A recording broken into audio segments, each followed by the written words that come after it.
সুপ্রভাত আমার প্রিয় পরিবার। এখন বাজতে চলছে সকাল প্রায় 10টার মতো। আজকের ব্লগটা একটু লেট করে তোমাদের সাথে শুরু করছি। আশা করছি সবাই খুব ভালো আছো বন্ধুরা। তোমাদের আশীর্বাদ ও ভালোবাসা নিয়ে আমিও বেশ ভালো আছি। তো আমি যেহেতু ভয়েস দিচ্ছি, তোমরা হয়তো বৃষ্টির আওয়াজ শুনতে পাচ্ছ, আর পরিবেশটাও দেখে বুঝতে পারছো যে হ্যাঁ, বেশ দুদিন ধরে বৃষ্টি হচ্ছে। তো যাই হোক বন্ধুরা, পুজো চলে আসছে, আর পুজোয় আসলে আমাদের গ্রামের এদিকে প্রত্যেকটা বাড়িতে যাদের মাটির বাড়ি আছে তারা এইভাবে ধার বানায়। ধার মানে দেখো, বছরে একবার করে এইভাবে সুন্দর করে মাটি লাগিয়ে লাগিয়ে এইভাবে ধারগুলোকে মানে চোখা চোখা করে রাখে।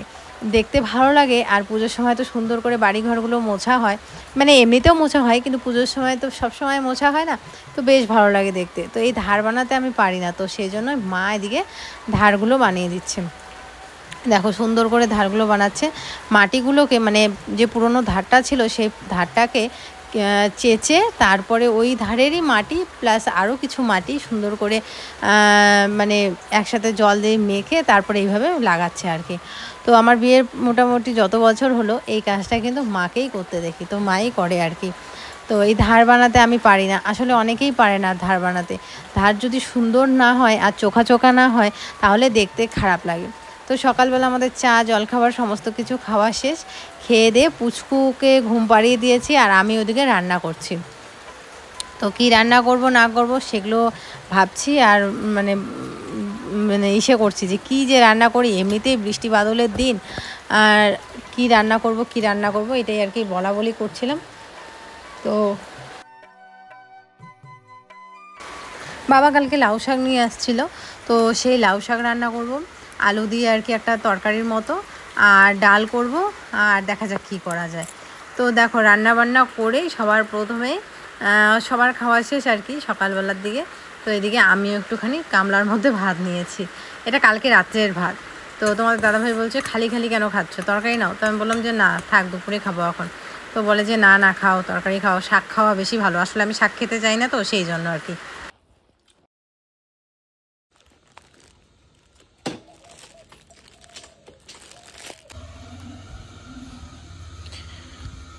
Shopping shopping shopping. তোমার ড্রেস ড্রেস ধরো, এক হাতে ধরো। আমার ড্রেসটা খুলে তো দেখো কেমন এটা মিতুর জন্য ড্রেস একটা অর্ডার দিছি আমি অনলাইনে। গাইস এখানে কি, এখানে হচ্ছে খিচুড়ি।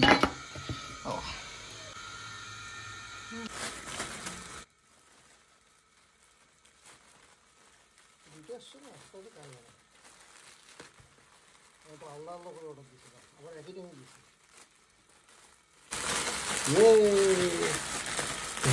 এত সুন্দর কালার দিয়ে অর্ডার দিছো, হয়তো না, সেটা হচ্ছে বড় কথা, বুঝলে।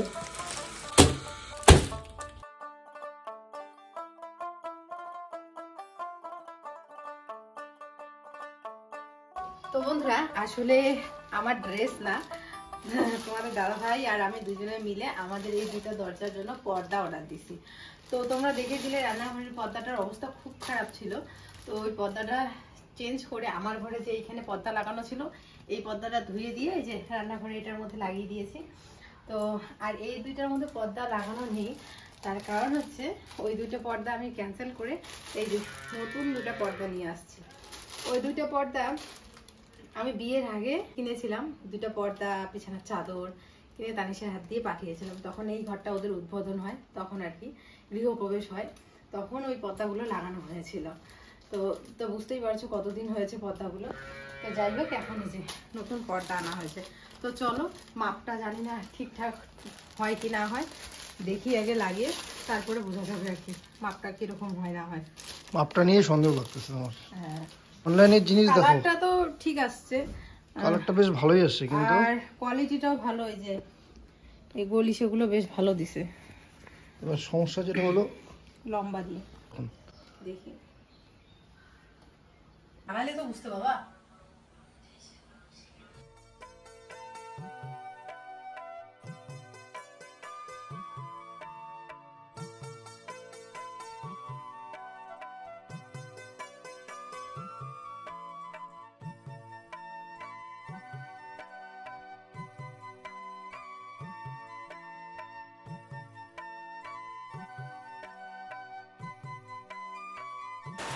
পর্দাগুলো লাগানোর পরে মনে হচ্ছে ঘরের লুকটা যেন আরও অন্যরকম হয়ে গেছে, চেঞ্জ হয়ে গেছে, তাই না বলো? বেশ ভালো লাগছে দেখতে। আর এই নীল পর্দাটা এই জন্যই নিলাম, কারণ হচ্ছে আমার ঘরে যে জানলার পর্দাগুলো সেগুলোও নীল, সেই জন্যই নীল কালারটাই বেছে নিলাম। তো কীরকম লাগছে অবশ্যই তোমরা কমেন্ট করে জানিও, কিন্তু আমার কাছে তো বেশ ভালো লাগছে। আসলে ঘরের মধ্যে এই জানলার মধ্যে যদি পর্দা না থাকে না, দেখতে কীরকম জানি একটা লাগে, এই পর্দা লাগালে বেশ ভালো লাগে। আর পর্দাগুলো মনে হচ্ছে একটুখানি কাটতে হবে নিচ দিয়ে, মানে একদমই সামান্য একটুখানি। তো দেখা যাক, আমি হয়তো বা নিজেই কেটে আর কি সেলাই করে দেব। তো দেখো দুটো ঘরে সুন্দর করে পর্দা লাগিয়ে দিয়েছি।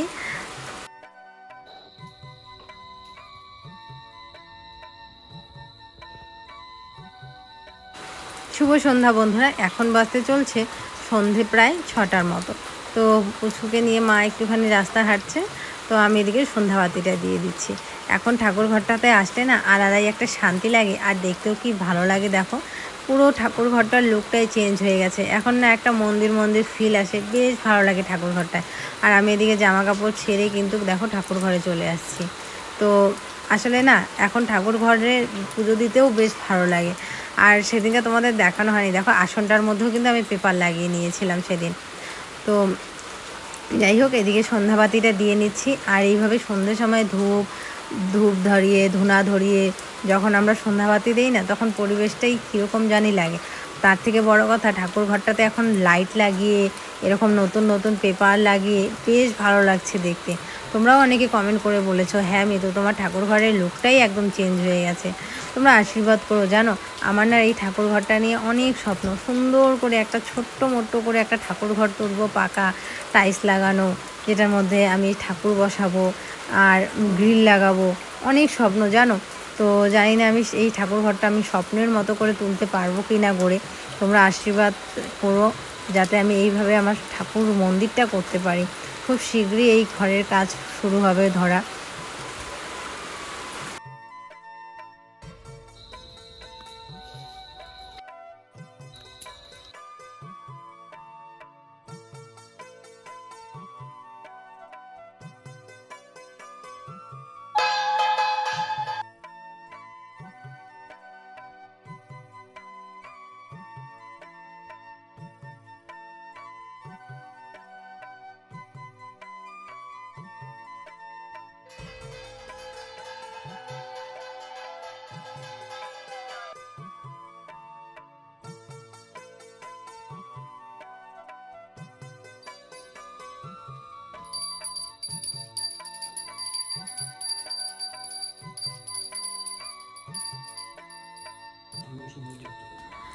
তো বন্ধুরা এখন বাজতে চলছে মোটামুটি 5টার মতো। তো এইমাত্র ব্লগটা শুরু করছি। আসলে দুপুরবেলা খাওয়া দাওয়া করে পুচকুও ঘুমিয়েছে, আমিও ঘুমিয়েছিলাম, কারণ কালকে সারা রাত্রি ঘুমোতে পারিনি বলতে গেলে। কারণ ওই যে একটুখানি হাওয়া হয়েছিল, বৃষ্টি হয়েছিল, কারেন্ট চলে গেছে, সারা রাত্রি বিশ্বাস করবো না ছটপট করে মরেছিলাম। মানে এক ফোঁটাও কারেন্ট তো আসেইনি, আর হাওয়া বাতাস কিচ্ছু নেই, কিন্তু কারেন্ট নেই। আর সেই কারেন্ট দিল কখন, ভোর 6টার সময়। কারেন্ট অফিসের লোকগুলোর উপর মাঝে মাঝে এমন রাগ উঠে না, মানে কি বলবো আর। তো যাই হোক, কিছু বলার নেই। তারপরে ঘুম থেকে উঠে পুচকুকে রেডি টেডি করে ভাবলাম যে না ব্লগটা শুরু করি। ঠিক এই সময় পাশের বাড়ি যে আমার একটা ভাইস্তা, কয়েকদিন আগে অন্নপ্রাশন হয়েছিল, একদম ছোট বাচ্চাটা দেখেছো, অন্নপ্রাশন আমি দেখিয়েছিলাম, ওই বাচ্চাটা বিছানা থেকে পড়ে গেছে।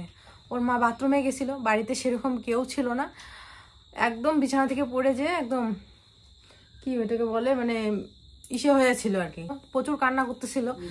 তো একদম বিছানা থেকে পাকার মধ্যে পড়ছে, বুঝতেই পারো। তো ওর মা একদম ওইভাবে তুলে আমাদের বাড়িতে নিয়ে আসছে, নিয়ে এসে বলতেছে বরফ দে, তো কি করবো, মানে হুঁশ পাইতেছে না। তো তাড়াতাড়ি করে আমি ওই যে ফ্রিজ থেকে বরফ বের করে দিলাম। তারপর পুচকুরে একটা আর্নিকা জেল ছিল, যেটা এখন সবসময় আমার কাছে রাখি, ওই আর্নিকা জেল দিয়ে দিলাম। আর্নিকা জেলটা আমি বললাম যে নিয়ে যা, জায়গাটা অনেকটা ফুলে গেছে পিছন দিকটা, বরফ ভালো করে একটুখানি ঘষে দিতেই বাচ্চাটা কাঁদতেছে আরো বেশি। তো বললো, তানিশও ছিল তখন বাড়িতে, বললো যে বেশি কিছু হলে তো নিয়ে যেতে হবে হচ্ছে ইসেতে, ডাক্তারের কাছে। আর যেহেতু বমি টমিও করেনি, তো দেখা যাক কি হয় না হয়। তো ওইখানে আবার আমিও গেলাম পুচকুকে নিয়ে, তো মাও ওইখানে গেছে। তো আবার পুচকুকে থুয়ে মানে মার কাছে দিয়ে আমি আসলাম বাড়িতে। একটুখানি তোমাদের দাদাভাই আসছে, ওকে খাওয়া দিতেছি। তো ভাবলাম যে না এখন ব্লগটা শুরু করি। তো কালকে যে ভিডিওটা তোমরা দেখেছো, যে টাইটেলটা আমি দিছি, সরি, কুকুরের বাচ্চা কুকুর হয় কিন্তু মানুষের বাচ্চা কেন মানুষ হয় না? এই টাইটেলটা দেওয়ার কারণটা কি, আর কেনই বা আমি এরকম টাইটেল বা এরকম কথা আমি বললাম? আজ আমি 3-4 বছর ধরে আমি ইউটিউবে আছি, আমি এরকম টাইটেল বা এরকম কথা আমার মুখ দিয়ে বেরোয়নি। তোমরা জানো, যারা আমার শুরু থেকে ব্লগ দেখো তোমরা, আমি সত্যি খুব ইমোশনাল হয়ে যাই, কথায় কথায় আমি খুব ইমোশনাল হয়ে যাই, কথায় কথায় আমার চোখের জল বেরায়। আমি এরকমটাই। কিন্তু কেন আজ আমি এত বড় কথা বলছি তার কারণটা বলছি। একটা জিনিসের ওপর তোমরা যখন সবসময় বারবার আঘাত করতেই থাকবে না, একটা সময় গিয়ে সেই বস্তুটাও বোঝে যে আঘাত আমাকে সহ্য করতেই হবে, তো সেই আঘাতটাও তার গায়ে লাগে না। সেরকমটাই আমার সাথে হয়েছে। মানে আমাকে প্রতিনিয়ত আঘাত করা, আমাকে প্রতিনিয়ত টার্গেট করা, আমাকে প্রতিনিয়ত পিন মারে কথা বলা কিছু লোকের, ঠিক আছে, সেটা স্বভাবে পরিণত হয়েছে। যেমন কুকুরের লেজ তোমরা যতই যাই করো, কুকুরের লেজ কোনোদিনও সোজা হবে না। ঠিক কিছু মানুষ আছে যাদের স্বভাব কোনো দিনও পরিবর্তন হবে না। তাদের ভালো সময় যাক চাই খারাপ সময় যাক, যেরকমই সিচুয়েশন আসুক না কেন, তাদের স্বভাব কোনোদিনও চেঞ্জ হবে না। মানুষ যখন একটা সময় আসে, মানুষের বিয়ের পর, প্রেগনেন্সির পর একটা ধাপ সময় আসে। বিশেষ করে একটা মেয়ে প্রেগনেন্ট অবস্থায় সব সময় একটা কি ভাব থাকে মনের মধ্যে। আমি নিজে মা হয়েছি, তো আমার সব সময় আমি ঠাকুরের নাম নিতাম। আমার ব্লগগুলো তখন দেখবে, সকাল দুপুর আমি সব সময় কৃষ্ণের অষ্টশতনাম, আমি প্রত্যেকটা, তখন থেকে আমি জানতে পারছি আমি প্রেগনেন্ট, তখন থেকে লাস্ট অব্দি আমি প্রত্যেকটা সকাল সন্ধ্যে প্রত্যেক দিন আমি কৃষ্ণের অষ্টশতনাম পড়তাম, মা তারার নাম নিতাম প্রত্যেক সকাল সন্ধ্যা। কাউকে মনে আঘাত দিয়ে কথা বলা, সেটা আমার ননাসরা সবসময় বলেছে যে এই টাইমটাতে কাউকে মনে আঘাত দিয়ে কথা বলা, কাউকে মনে কষ্ট দেওয়া, কাউকে কোনো জিনিস যদি দান করিস সেটা একদম মন থেকে দান করা, এই জিনিসগুলো করবি, তাহলে সমস্ত বিষয়টাই তোর বাচ্চার উপর পড়বে। আর আরেকটা জিনিস সবসময় মনে রাখবি, সবসময় ভাবনা, মনে চিন্তা ভাবনা সবসময় ভালো রাখবি।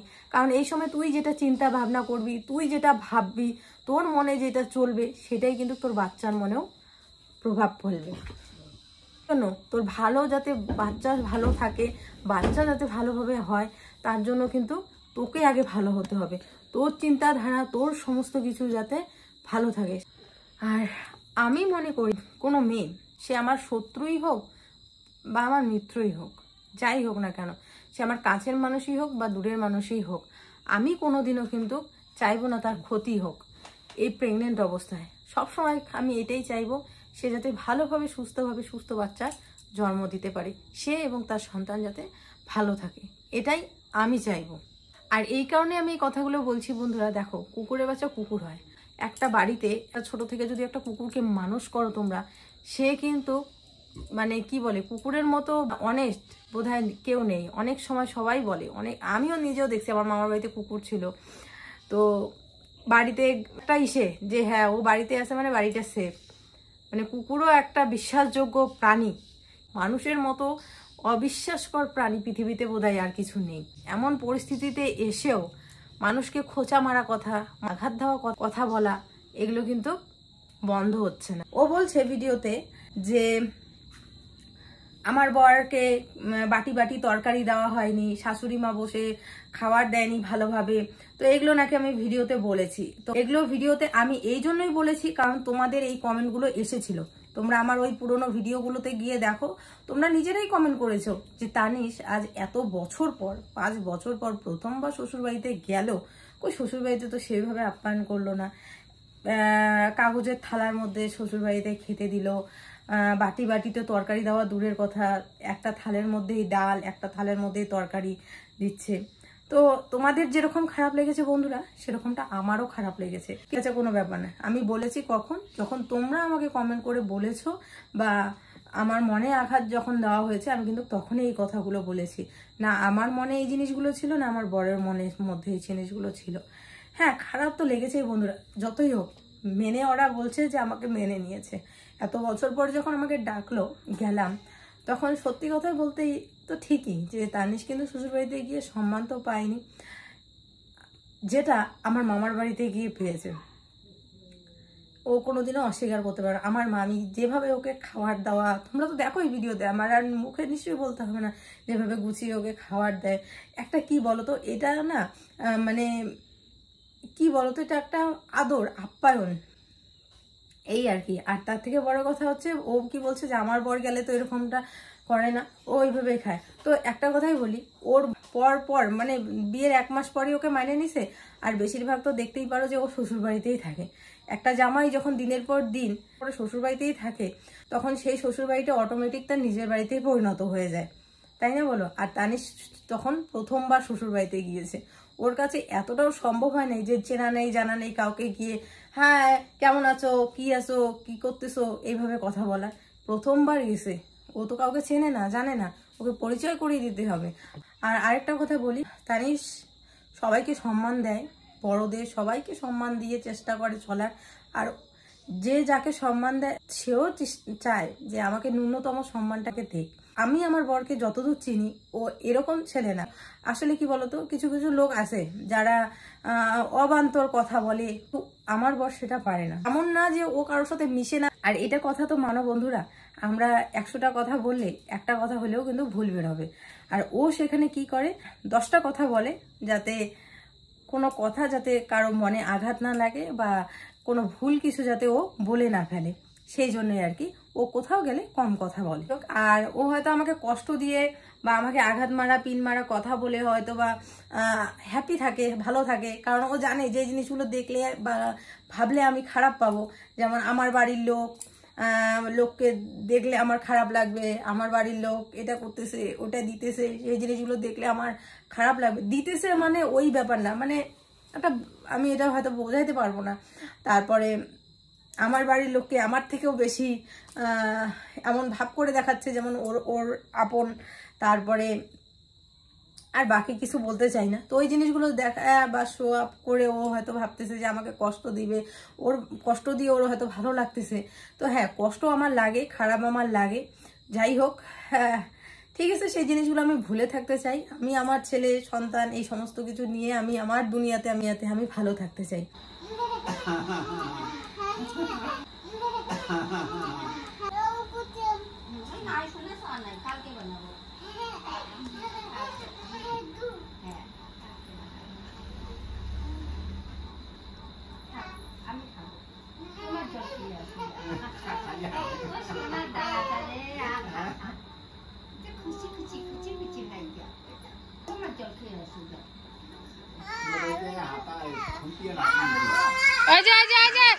বেটা এই যে জলতম